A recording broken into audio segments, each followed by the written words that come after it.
atos especiais civis e criminais.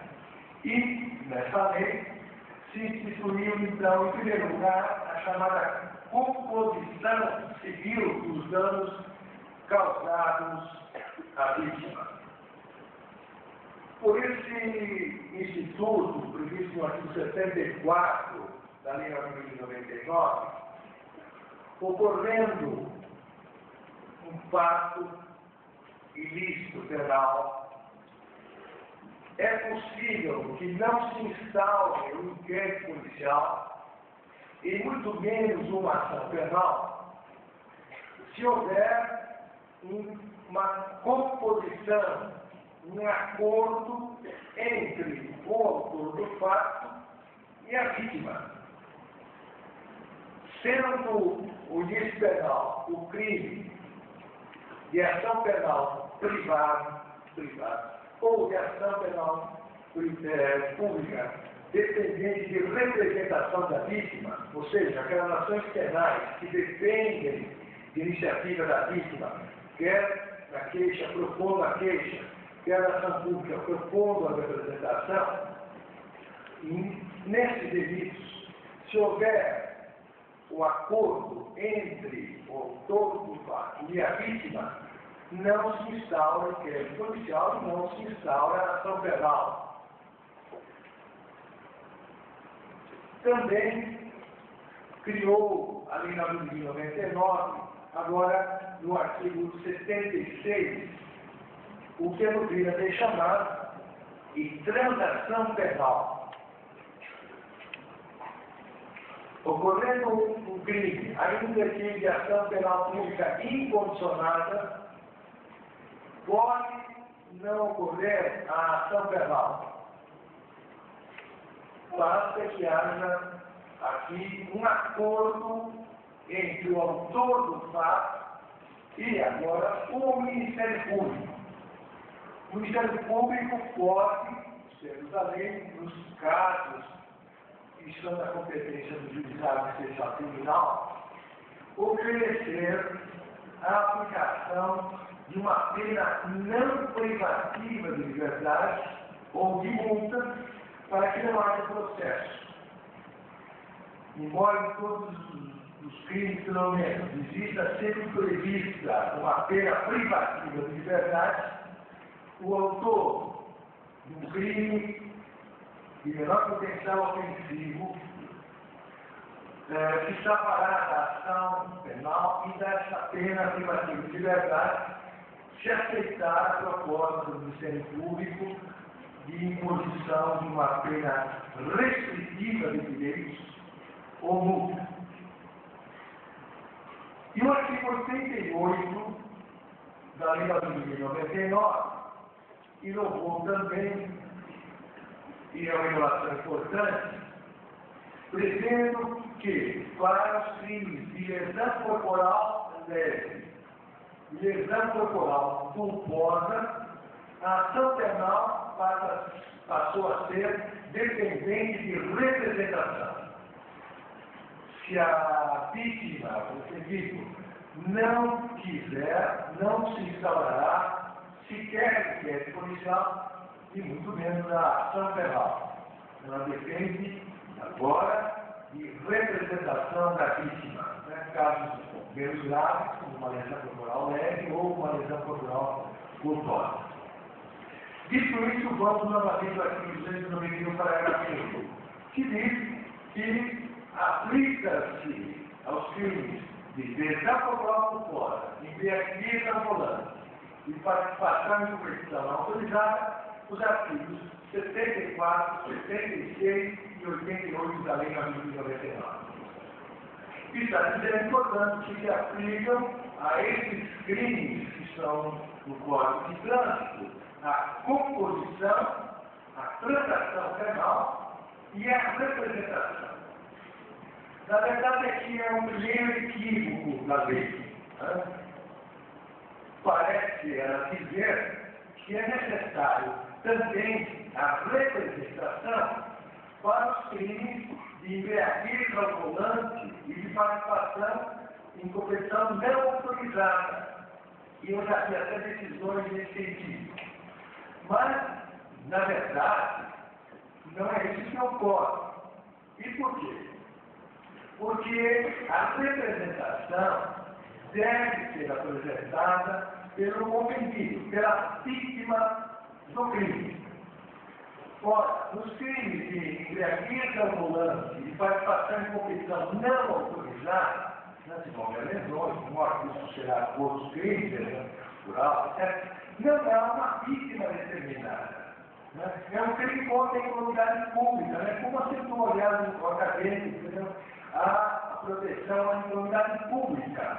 E não há uma vítima determinada, portanto, não há uma pessoa que possa representar para a instalação da ação penal.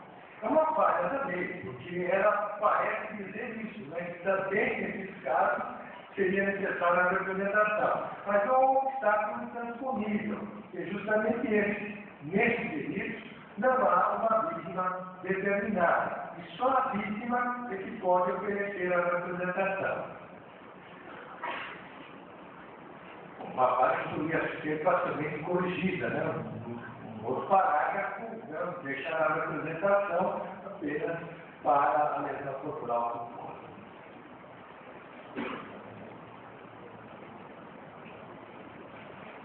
Por quê?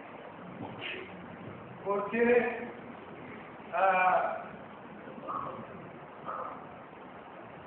a lei se refere só a esses delitos. Lesão corporal culposa, embriaguez ambulante e participação em competição não autorizada. Pelo seguinte, os outros crimes previstos no Código de Trânsito Brasileiro, ou seja, do artigo 304, 305, 307, 308, 309, 310, 311 e 312, todos eles são crimes ou infrações de menor potencial ofensivo. E o que quer dizer isso? Quer dizer que, para eles, a apuração vai para o Juizado Especial Criminal, que diz no artigo 60, o Juizado Especial Criminal, provido por juízes togados ou togados eleitos, tem competência para a conciliação, julgamento e execução das infrações penais de menor potencial ofensivo. E o artigo 61 vai dizer o que é infração de menor potencial ofensivo. Considera as infrações penais de menor potencial ofensivo para os efeitos desta lei, as contravenções penais e os crimes que a lei combine pena máxima não superior a 1 ano, excetuados os casos em que a lei preveja procedimento especial.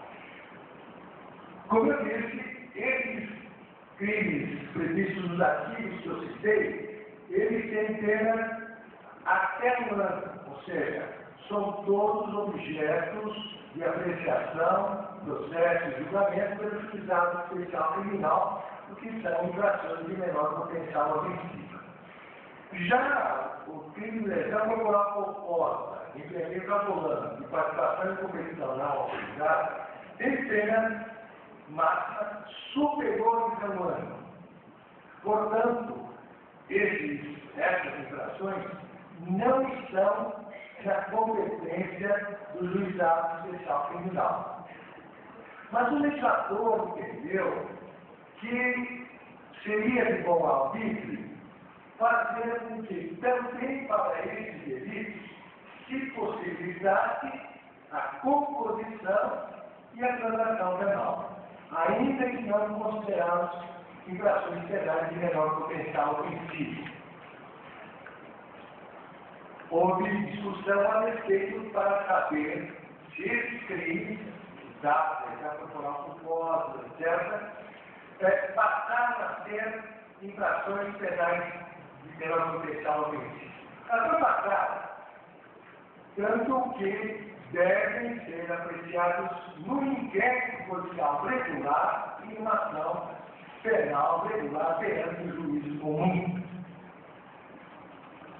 Haverá necessidade, nesses casos, do inquérito policial regular, que é dado inquérito dirigido ao fórum, e no Fórum do Ministério Público para propor a ação penal perante o juízo comum.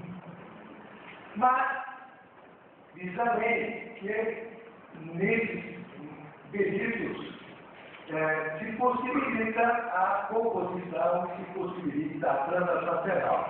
Assim, antes da instauração da ação penal no juízo comum, é necessário que se tente a realização ou da composição, e se essa não for possível, da transação penal.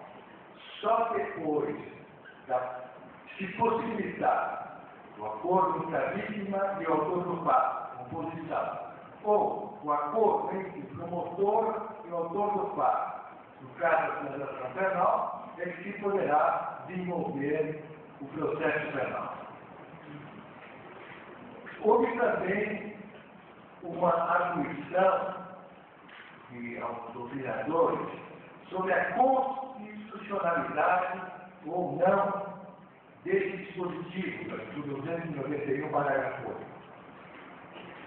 8. Para esses doutrinadores, o dispositivo seria inconstitucional, porque o artigo 98, inciso 1 da Constituição Federal, só fala composição ou transação penal na competência do juizado especial criminal para os crimes de menor potencial ofensivo, poder para facilitar a exposição.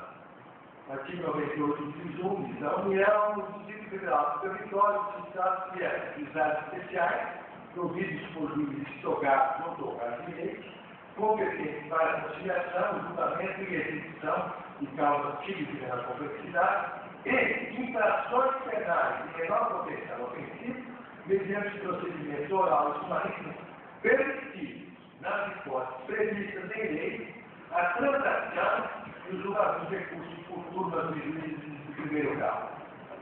Sendo um dispositivo muito concluído. Bom, não é possível que uma lei preveja a possibilidade de transação e, como genérico, né, composição para ilícitos penais que não estão na competência do juizado especial criminal. Não me parece correto e não é isso que tem realmente se decidido.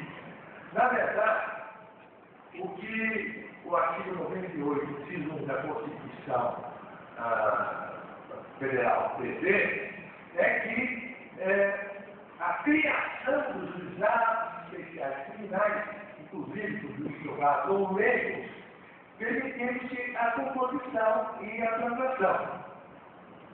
Mas ela não proíbe que a composição e a transação, os termos que está no dispositivo, no artigo 74, etc., que isso seja aplicado no processo comum.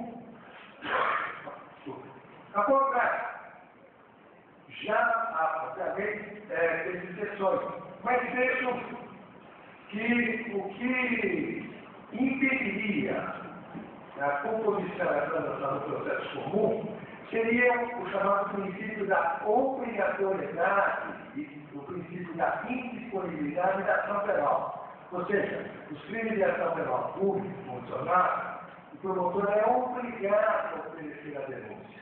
Né? Esse é um princípio do próprio processo penal como regra. Ou seja, o correto fato criminoso dos crimes de ação penal pública incondicional no sentido tem o dever de oferecer a denúncia. Ora, isso está, em outros termos, no Código de Processo Penal, mas não é um princípio constitucional. A Constituição Federal não prevê o princípio da obrigatoriedade da ação penal. É uma regra que está prevista numa lei federal, mas não na Constituição Federal. Isso quer dizer que é possível a lei ordinária atenuar ou fazer exceções ao princípio da obrigatoriedade da ação penal